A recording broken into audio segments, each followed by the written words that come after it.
Bom dia, nono ano.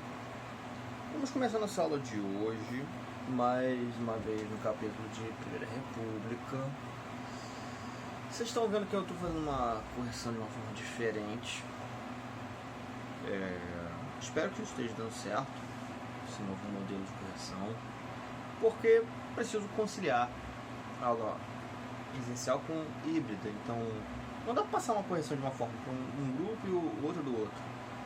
A gente vai acabar destoando a questão das correções. E é por isso que estamos fazendo de uma outra maneira. Também vamos dar uma avançada na nossa matéria. Pretendo a gente fechar esse capítulo na aula de hoje. A aula de hoje eu provavelmente não vou passar coisa para vocês copiarem, mas vou passar um dever de aula do livro também. Da primeira parte a gente vai ver de urbanização e modernização.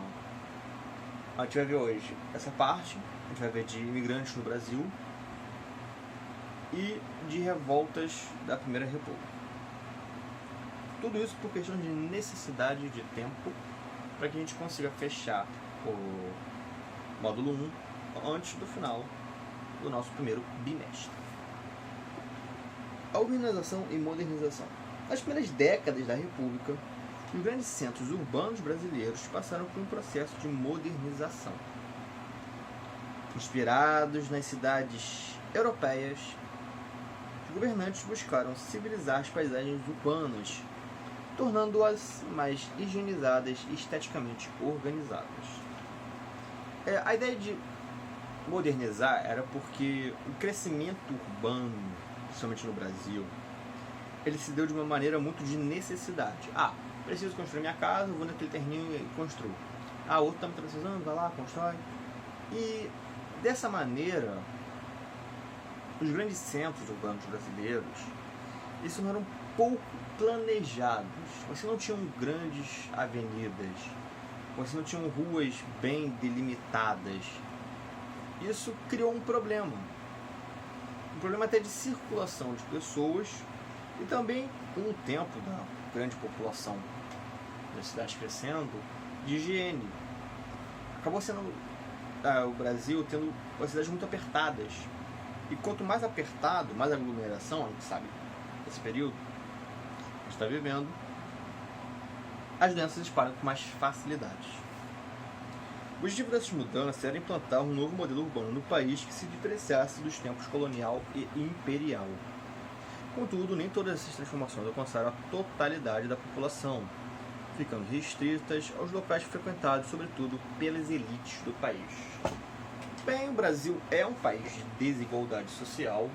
Infelizmente, não era de se esperar que na questão de uma reformulação da cidade, quem fosse atendido prioritariamente seria a elite e não a grande parte da população. Vamos ver um texto de Lilia Moritz Schwartz, do livro Abertura para o Mundo, que fala sobre um pouco dessas transformações urbanas no Brasil. Mais geral, era que tudo mudava e aceleradamente. Em primeiro lugar, as cidades passariam por amplos processos de embelezamento, em aspas, visando alcançar as novas funções para as quais se preparavam.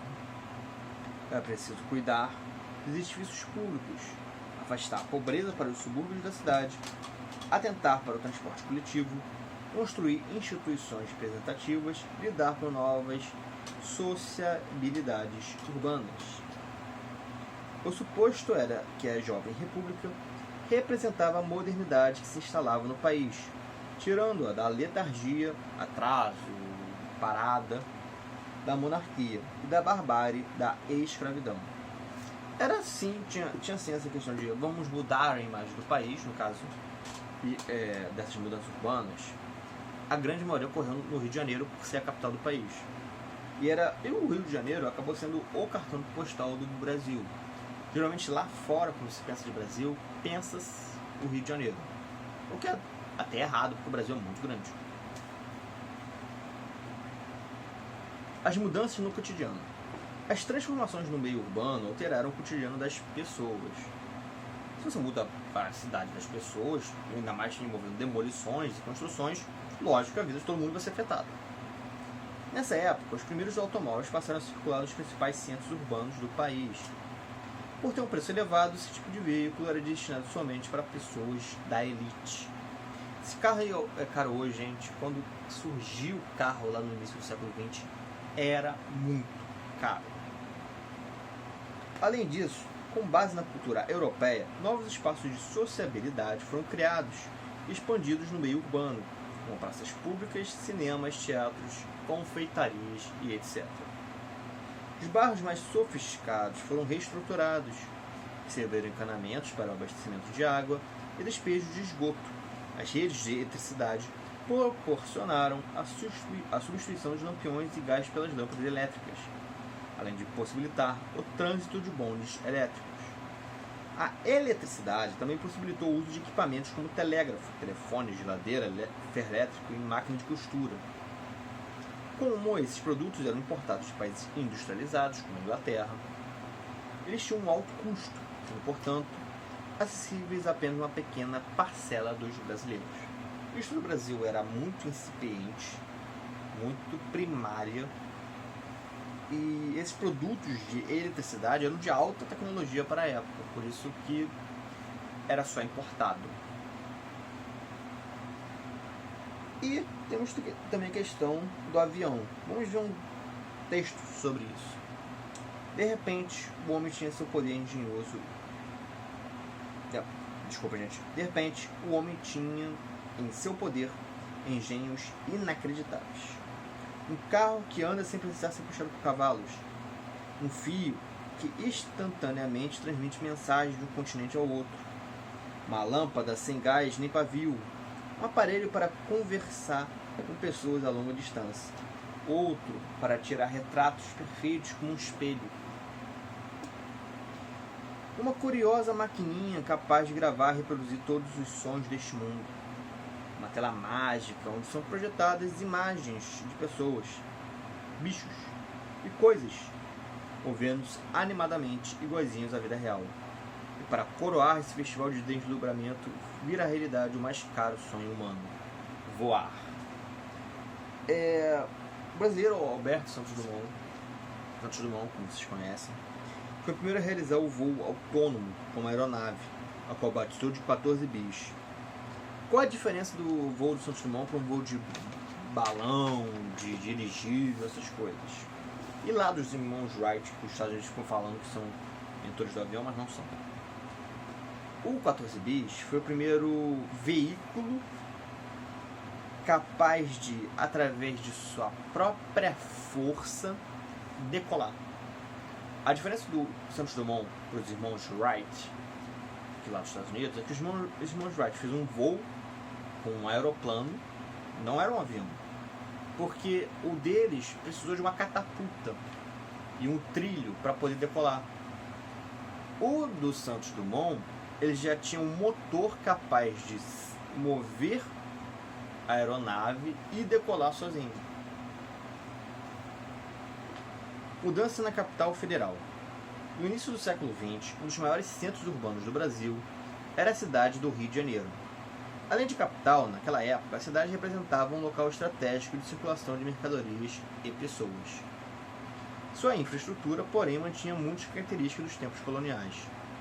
As ruas eram sujas e mal iluminadas.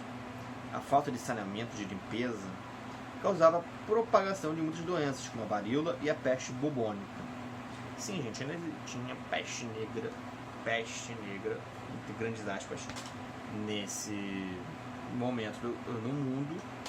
Ainda existe, na verdade, peste bubônica, que a humanidade começou a saber lidar com essa doença com o passar do tempo. As condições de moradia da população pobre não eram adequadas.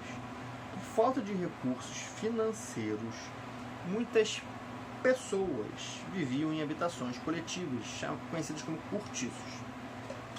A gente hoje não tem muito um exemplo do que seria um cortiço, mas imagina um hotel que os quartos são muito pequenos e muito colados uns nos outros, para caber muitas pessoas.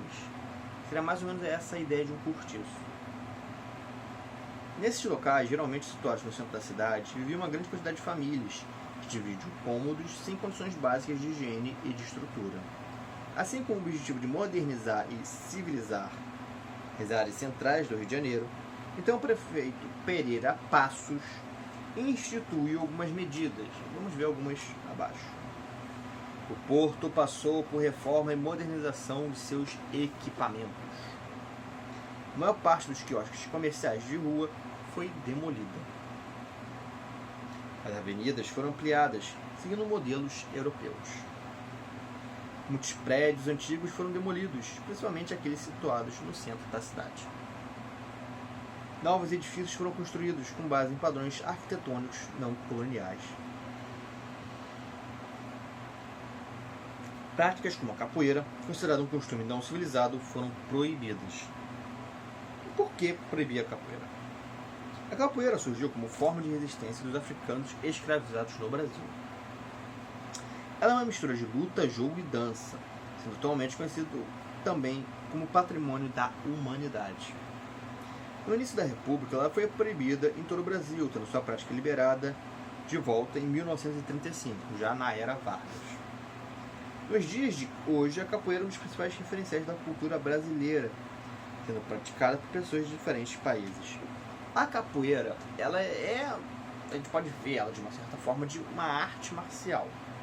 Ela tem a questão da mistura de muita musicalidade e um certo jogo de movimentos entre seus participantes, mas ela foi pensada também como forma de combate, uma arte marcial afro-americana. Que eu acho que na África já existia capoeira, aí fica uma dúvida que o professor de vocês tem. Vou dar uma pesquisada para tirar essa dúvida junto com vocês. E na época, até um pouco mais que hoje, sendo que hoje ainda tem muito, tinha muito preconceito. O mundo do século XIX e início do XX era um mundo muito preconceituoso. Hoje, a gente tem que ser sincero. Tem preconceito? Tem preconceito. Mas é menor do que tinha naquela época. Muita coisa já mudou na questão até da concepção de culturas diferentes. E a capoeira, ela era algo visto com maus olhos, com muito preconceito, principalmente pelas elites brasileiras. Por isso que ela foi vista como uma forma de luta contra o governo, por isso proibida. O bota abaixo. Uma das medidas mais polêmicas implantadas nas reformas do Rio de Janeiro foi a demolição de diversos cortiços e edifícios antigos. Esses espaços serviam como moradia para milhares de pessoas que acabaram ficando desabrigadas ao longo da implantação das reformas. Essas medidas ficaram conhecidas como bota abaixo. Nessa época, muitos cariocas reclamaram do modo como as reformas foram implantadas. As pessoas que foram expulsas de suas moradias não receberam indenizações do governo. Simplesmente o prefeito falou: essa construção, cortiços, vão ser todos demolidos. As pessoas: mas peraí, eu moro ali. Vocês não podem só destruir a minha casa. Posso sim. Derruba, sem indenização. Não foi pago nenhum valor às pessoas que perderam suas casas por causa desse bota abaixo do governo.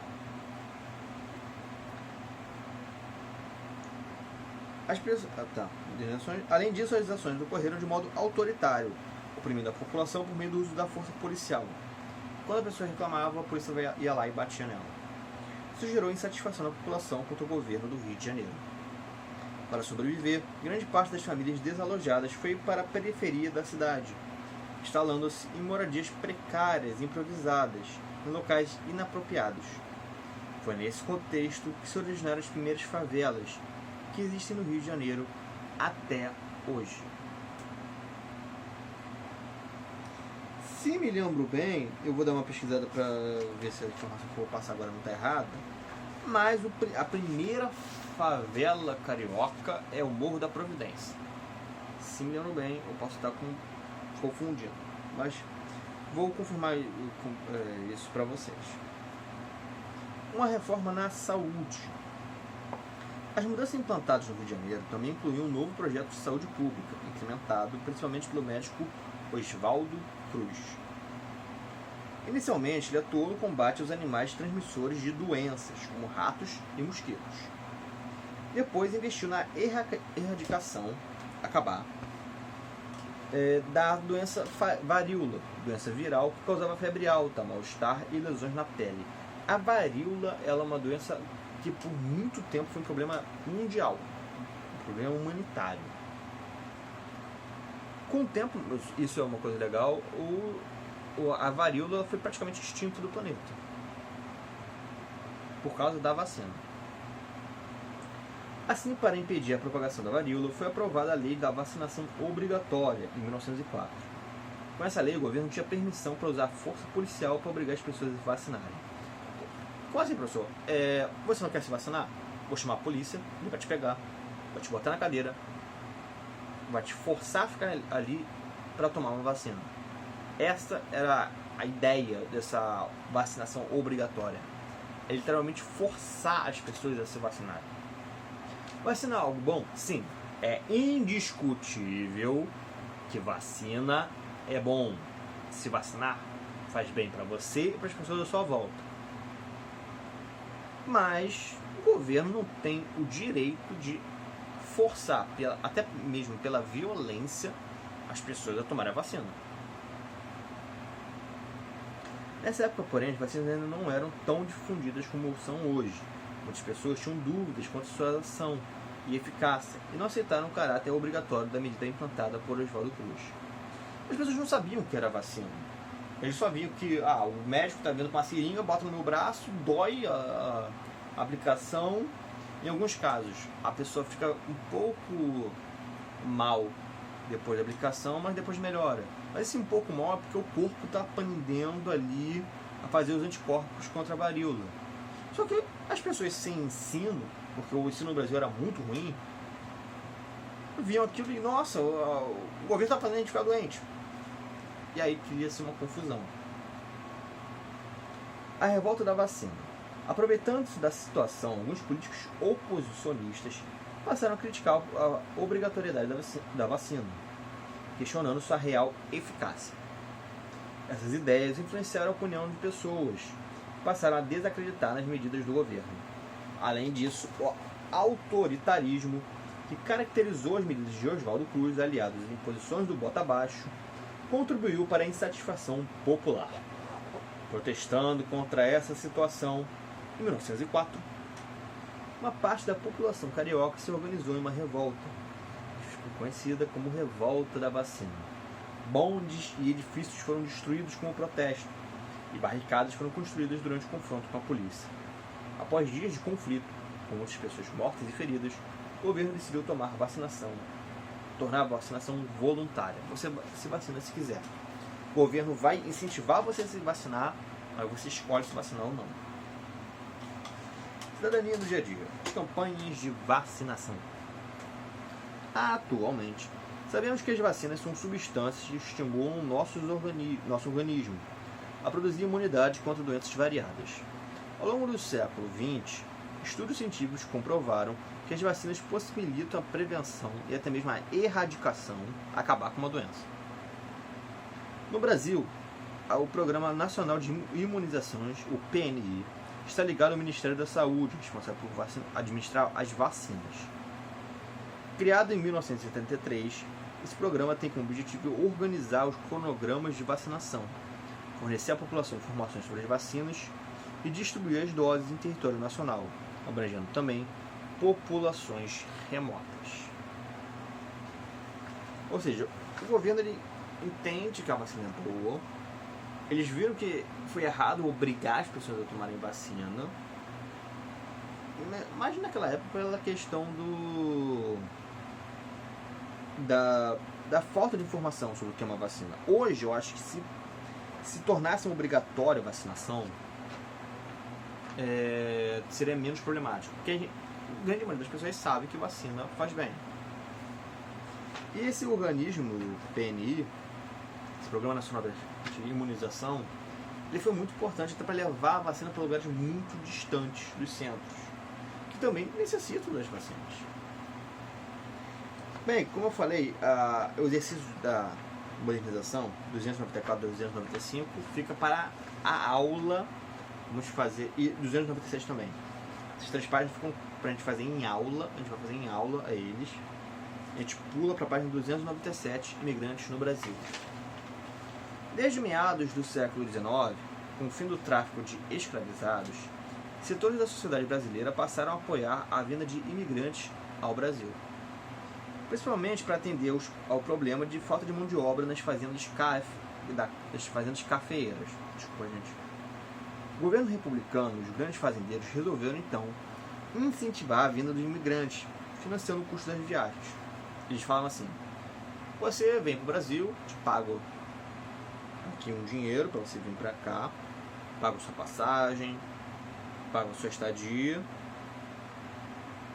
Mas isso era um meio de fazer o imigrante já contrair uma dívida com quem estava contratando o trabalho dele no Brasil. Então, era bom para ele vir, mas era ruim porque ele chegava com dívida.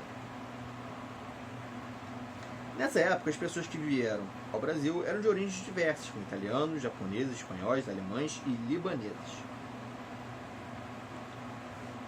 A vida no campo. A maioria dos imigrantes que vieram para o Brasil nessa época foi encaminhada para trabalhar nos cafezais. Afinal, o café era a mais importante produção do Brasil dessa época, a principal delas. As respectivas famílias se instalavam nas fazendas e recebiam em troca uma parte da produção de café, uma pequena remuneração. Todos os membros da família tinham de trabalhar, inclusive as crianças. Em seus lotes de terra, os imigrantes produziam também pequenos cultivos próprios para se sustentar, como cereais e legumes. Nesse sistema de trabalho chamado colonato, as famílias imigrantes viviam sob o regime de submissão, já que eram obrigados a ficar nas fazendas pelo menos até quitarem suas dívidas de viagem. Além disso, muitas vezes trabalhavam em condições de exploração e sem garantias de direitos. Era uma condição, esse colonato, de praticamente semi-escravidão. Não era escravidão porque eles podiam, sim, decidir ir para a cidade, por exemplo, trabalhar, mas eles estavam com a dívida da viagem de vinda. Eles iam trabalhar lá, a família toda estava trabalhando, mas os filhos também eram obrigados a trabalhar. Então não tinha a questão da educação para as crianças. O mercado local também geralmente o dono era o cafeeiro, então o dinheiro que ele recebia de salário ele tinha que gastar para comprar produtos que ia de volta para o dono da fazenda. Então era realmente um sistema muito ruim, o colonato. A vida nas cidades. Como no início do período republicano, algumas cidades brasileiras passaram por um processo de crescimento e modernização, a oferta de emprego em obras públicas, indústrias e comércio cresceu, atendendo parte dos imigrantes que chegavam ao país. Isso foi uma parte positiva das mudanças urbanas. Foi que realmente a cidade precisou de gente para trabalhar e atraiu pessoas para trabalhar lá. Muitos deles passaram a trabalhar nas indústrias, que pouco a pouco se instalavam no meio urbano.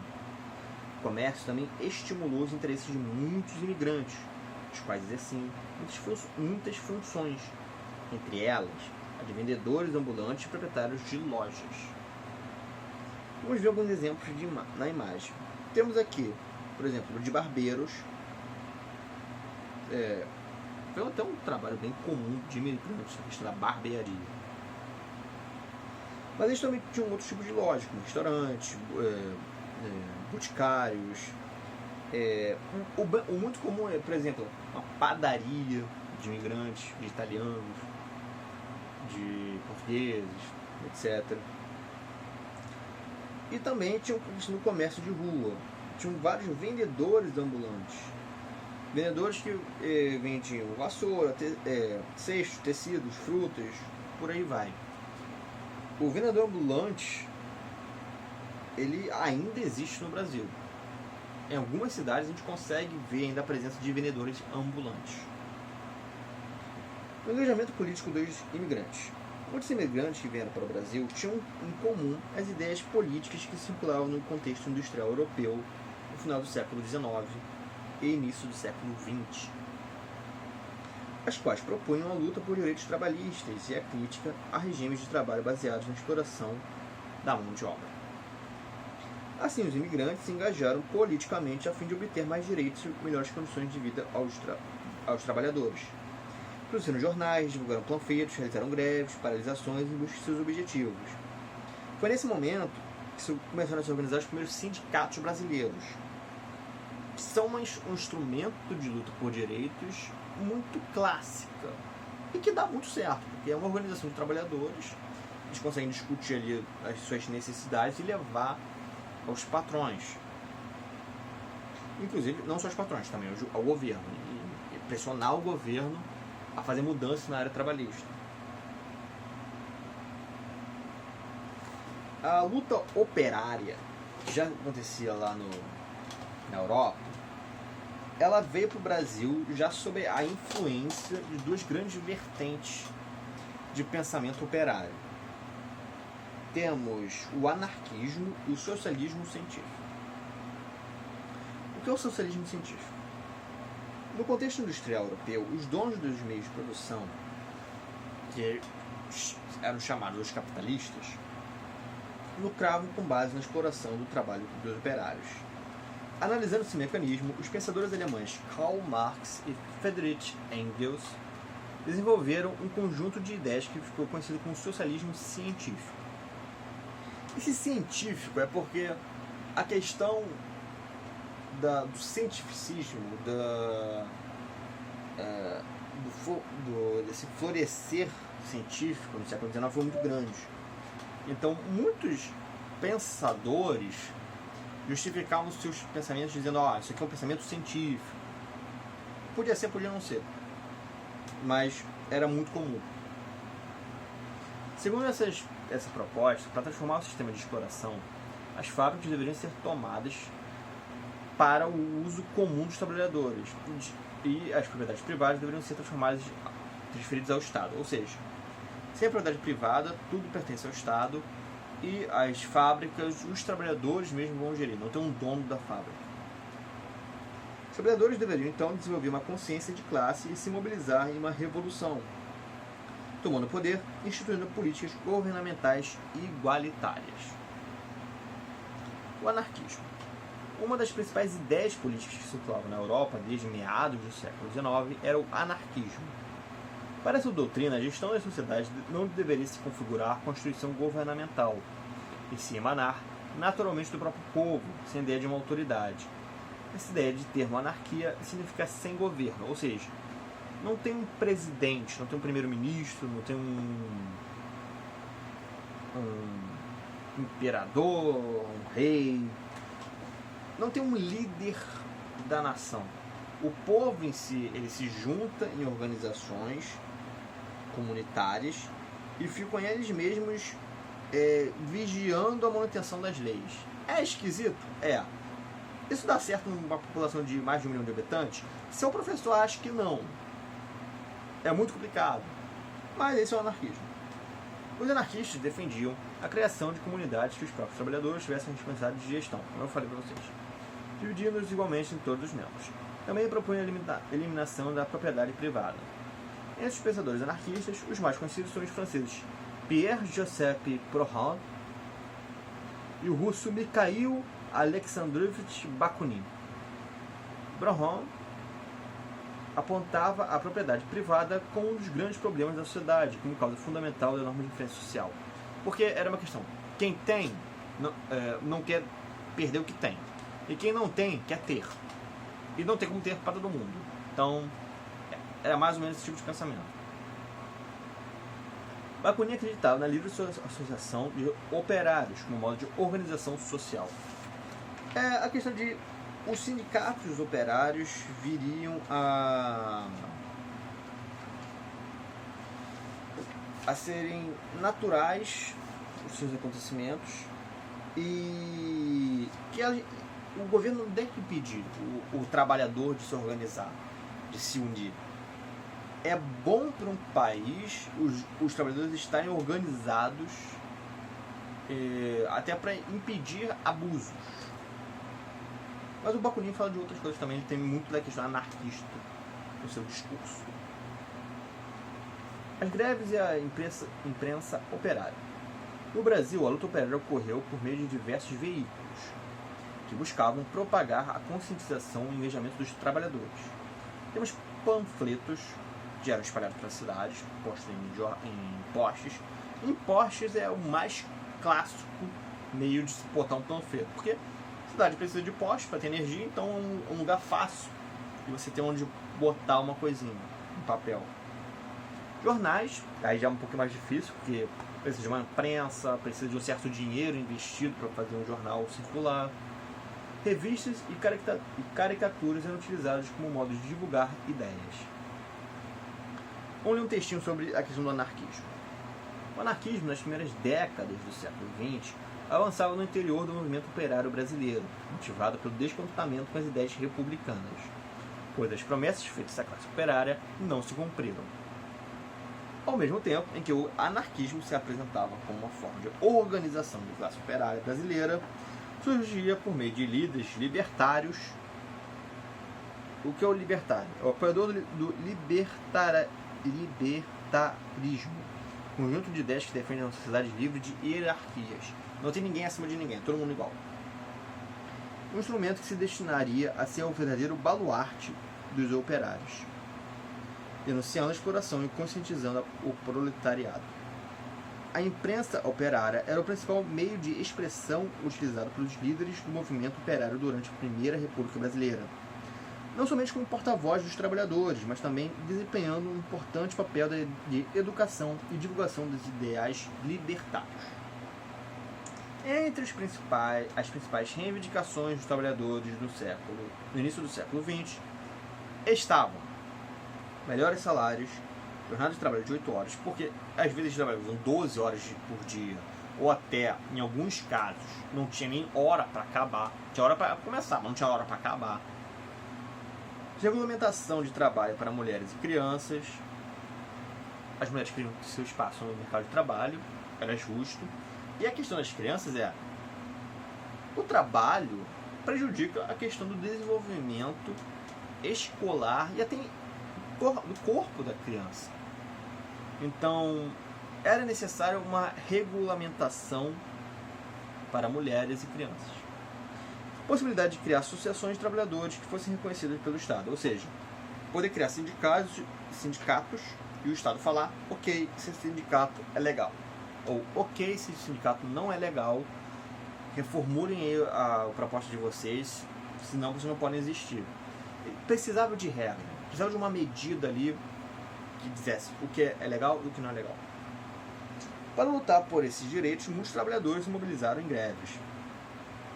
Em 1917, por exemplo, foi organizada uma greve geral que paralisou trabalhadores de diversas regiões do Brasil, chegando a reunir cerca de 20 mil pessoas. A 301 a gente deixa para casa e a gente vai para a parte final da nossa matéria. Revoltas populares no início da República. Vimos no início do período republicano que o Brasil passou por muitas transformações. Poucas dessas mudanças, porém, chegavam a regiões rurais brasileiras, desculpa, gente, onde parte da população vivia em situação de miséria e abandono. O interior do Brasil sempre foi muito abandonado. Até hoje o interior do Brasil é bem abandonado, mas o interior, eu estou falando, mais longe dos grandes centros. Mas nessa época era pior. Essas condições, aliadas à situação de atraso que atingia determinadas instituições, geraram grandes insatisfações do povo em relação ao governo republicano, desencadeando em algumas insurreições populares. Aqui o livro de vocês traz 3 exemplos muito importantes para a história brasileira. Primeiro, o movimento de Canudos. No interior do Nordeste, um dos movimentos populares que se destacou no início da República foi o movimento de Canudos. Nessa época, o líder messiânico, conhecido como Antônio Conselheiro, começou a reunir seguidores, principalmente por causa de suas ideias que pregavam o fim da miséria e das desigualdades sociais. Em 1893, Conselheiro fundou uma comunidade chamada Belo Monte, na região conhecida como Canudos, hoje pertencente ao estado da Bahia. Nesse local, o trabalho era organizado de modo comunitário, e as leis eram baseadas nos princípios bíblicos. Ao longo dos anos, o povoado passou a atrair cada vez mais moradores que buscavam uma vida melhor. Pesquisas afirmam que o local chegou a ter cerca de 20 mil habitantes. Com esse crescimento, os grandes proprietários de terras se sentiram prejudicados, pois boa parte dos camponeses que trabalhavam em suas terras estavam se mudando para viver com um conselheiro, além do fato de o povoado ter suas próprias leis que não agradavam o governo federal. O Canudos está em volta desse questão do messianismo que aconteceu no Brasil. O que foi isso? São movimentos populares que têm um líder que tem um caráter muito religioso, de trazer a salvação a quem o segue. E em Canudos, o Antônio Conselheiro, que era o líder fundador de Canudos, ele tinha várias e várias críticas à República. Mas muitas dessas críticas era por causa da separação de igreja e Estado, que ele não concordava. E por causa que algumas leis, algumas coisas escritas na Constituição da República se afastavam ainda mais dessa herança católica, no caso, do Brasil. E ele era muito contra isso, porque ele era uma pessoa muito religiosa. Só que ele não só criticava, ele também reuniu à sua volta vários seguidores e ele fazia uma rede de colaboração, uma comunidade colaborativa, que quando chegou em Belo Monte, em 1893, eles fundaram o Arraial de Canudos. O Arraial é como se fosse uma pequena cidade. Só que eles já existiam antes de 1893. Ele foi um movimento que foi crescendo e em 93 fez Canudos. E Canudos tirou a força popular dos coronéis locais, que, não gostando disso, enviaram a Canudos uma expedição policial, que foi derrotada. Aí depois os coronéis reclamaram com o governo da Bahia, que enviou mais uma expedição policial, que também foi derrotada. Aí a notícia vai para o governo, que em 1896 envia uma organização militar, uma expedição militar para destruir Canudos, ou seja, o exército contra Canudos, que, para surpresa de todos, também foi derrotado. Só que isso aumentou o conflito. A república que não gostava de Canudos passou a odiar, e aí enviou um grande exército para destruir Canudos, que foi um massacre. Em 1897, Canudos é dizimada, o arraial é completamente destruído, é alagado, depois desvia um rio para alagar o Canudos, os sobreviventes foram todos executados, foi uma grande matança. A Guerra do Contestado. Outro importante conflito ocorrido no início da República, entre 1912 e 1916, foi a Guerra do Contestado. Contestado era o nome dado a uma região disputada pelos estados de Santa Catarina e Paraná. Nessas terras viviam muitas pessoas que cultivavam erva mate, plantavam produtos para sua subsistência. Nessa região havia um líder religioso, outro messiânico, que desempenhava o papel de curandeiro e conselheiro do povo, o monge José Maria. Em 1912, sua comunidade no município de Irani, no atual estado de Santa Catarina, atraiu uma grande quantidade de moradores. Esse movimento messiânico em torno do monge gerava preocupações para o governo, pois questionava a liderança federal e evidenciava suas falhas em atender necessidades da população mais pobre. Como agravante, no mesmo período, parte da região do contestado foi concedida pelo governo à companhia Brazil Railway. A empresa foi contratada para construir uma ferrovia ligando São Paulo ao Rio Grande do Sul. Nessas terras também seria feita a extração de madeira necessária para a construção. para realizar essas obras, muitas pessoas que viviam no local foram expulsas de suas terras. E, por causa disso, eles decidiram lutar contra a Brasil Railway e o governo brasileiro. Em 1912, teve início o conflito entre tropas do governo e a população do contestado. O monge José Maria representou um papel importante na liderança do movimento, mas foi morto logo no início dos confrontos. Com o passar dos anos e com a constante resistência dos revoltosos, o governo ampliou sua ofensiva, vencendo o conflito em 1916. Os povoados foram destruídos e milhares de pessoas foram mortas. Quase o mesmo procedimento de Canudos. A Revolta da Espada é a última parte da nossa matéria.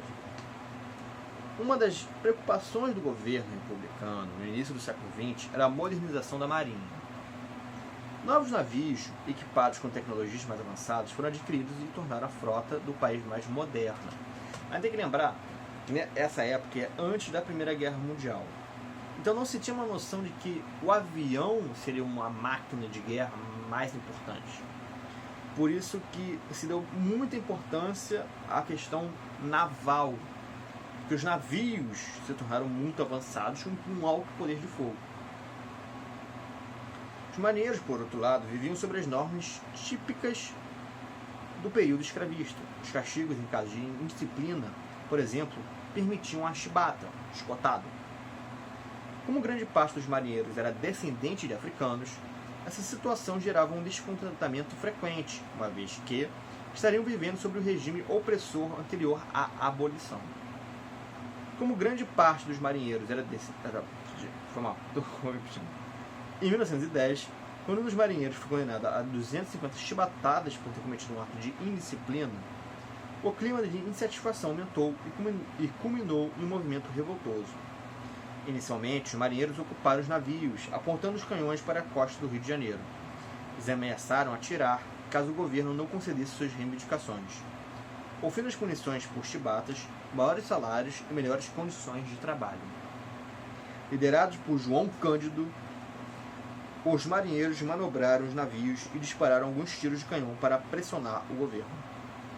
Assim, alguns dias de revolta, as reivindicações dos marinheiros foram atendidas e os castigos de chibatas abolidos. Mesmo tendo garantido a liberdade dos marinheiros, o governo federal acabou prendendo muitos deles e enviando-os ao exílio. João Cândido, por exemplo, foi preso e expulso da Marinha Brasileira. Porém, mesmo com essa traição do governo com os marinheiros, eles conseguiram realmente abolir a questão dos castigos físicos. É isso, turma. Como eu falei, 305, 306 e 301 para casa. Para a aula vai ficar o exercício da parte de modernização urbana. Mas agora vamos para o nosso Telegram. Provavelmente a gente já está no horário do intervalo. Fazemos a pausa. Voltamos 10h20. E quando voltar, vamos fazer os nossos deveres de aula. Valeu, turma. Vamos lá para o Telegram.